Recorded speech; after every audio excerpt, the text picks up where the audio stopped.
Hey guys, it's Rush. Today I'm going to be teaching you how to play Ensk in a medium tank. So, in this replay, I've decided to go city side on this map, and so there's going to be a couple of reasons as to why. A lot of people feel that mediums should solely be playing the 890, but you're going to notice that we sort of have the heavy tank advantage here in the sense that we have one more tier 10 heavy than they do. And so I've decided to go with my team and sort of where I expect the majority of the enemy team to be. So they've got a lot of tier 8 heavies. I want to be shooting at them. They also have the Panzer 7. I want to be shooting at that too.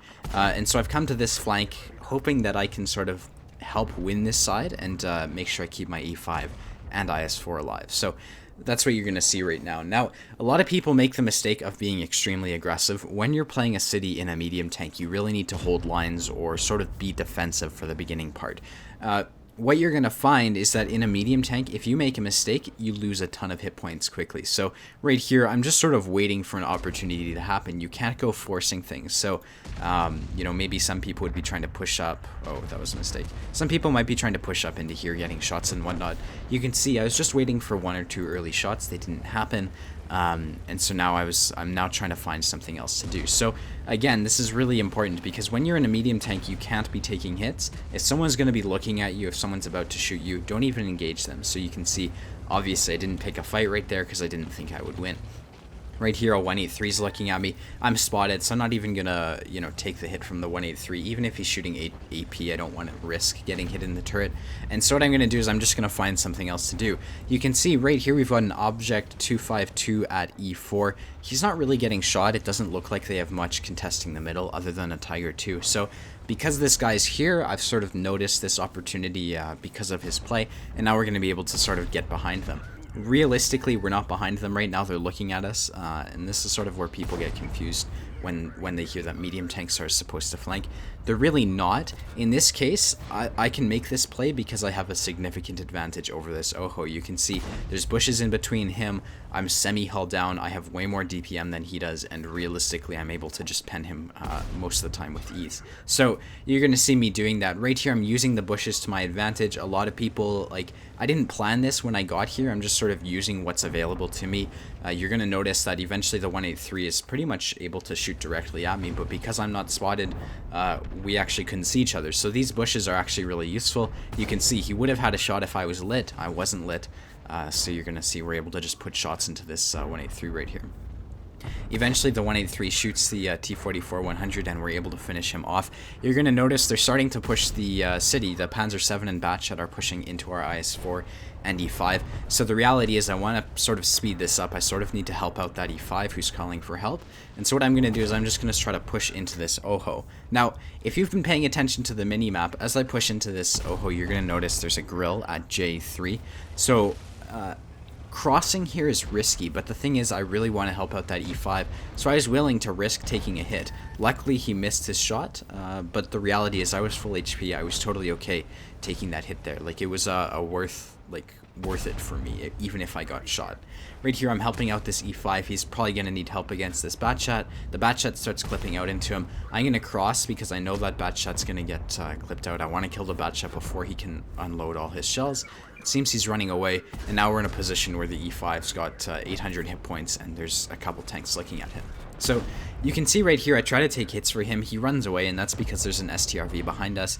You can see eventually I'm going to start pinging the map to try to tell the E5 where that is. The E5 rightfully gets safe. We kill the VK, and that's pretty much the game. So a lot happened here. I got lucky about twice. Realistically, I think I could have taken the hit from that grill and still would have done just as well in this game. Obviously, I've still got 1,500 hit points.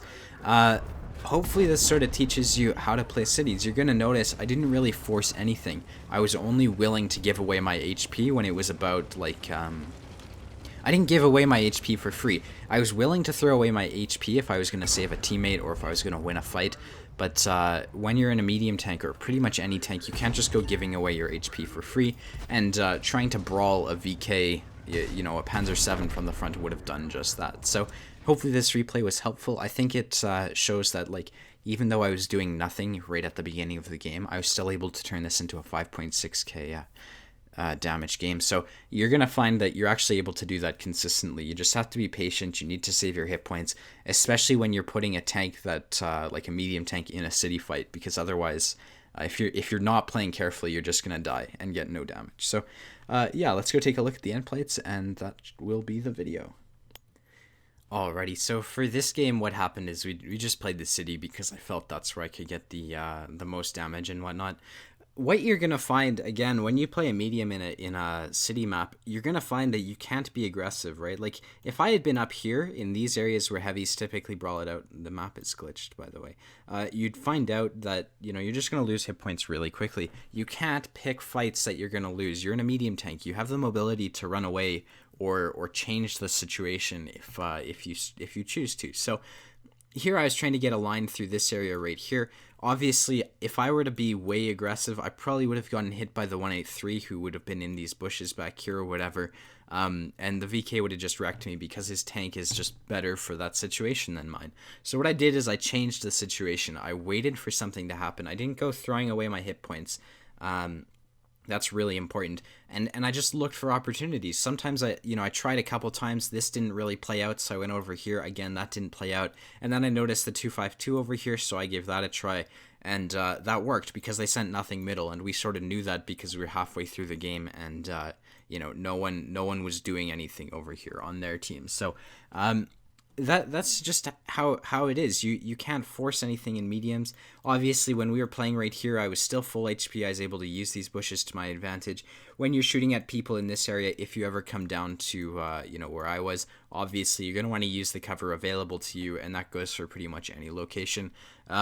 When they started to push in, I feel like this is actually sort of when the majority of the interesting part in the game happened.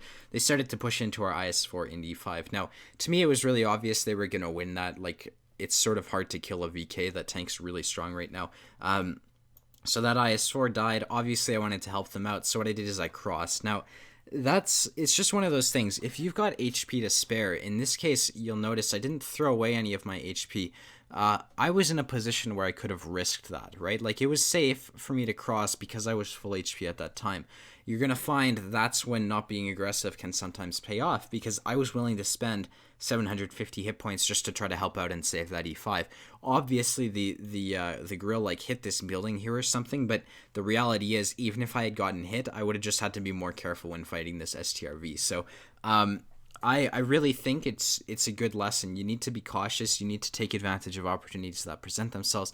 Sometimes you might make a mistake and you die, but the reality is this is how you have to play in a city, because you're not going to be able to force situations. You're not.